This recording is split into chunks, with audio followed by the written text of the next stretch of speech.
Hello and welcome back to our channel. So today in this video we will be discussing about how you can change your country in your Quotex app. So without wasting much of our time, let's get straight into the video. So first and foremost, to change your country in Quotex app, all you need to do is simply tap open the Quotex app itself.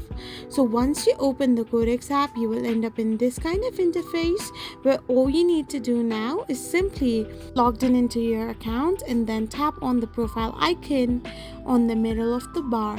So once you tap on it, you can find the country option right over there. So simply tap on the country and fill in the empty boxes, which allows you to type in your first name, your last name, your date of birth, and your address as well. So once you have selected the country of your choice and your preference, you have to fill in all these necessary credentials and hit the save button. Once you do so, your country on Quotex will be changed.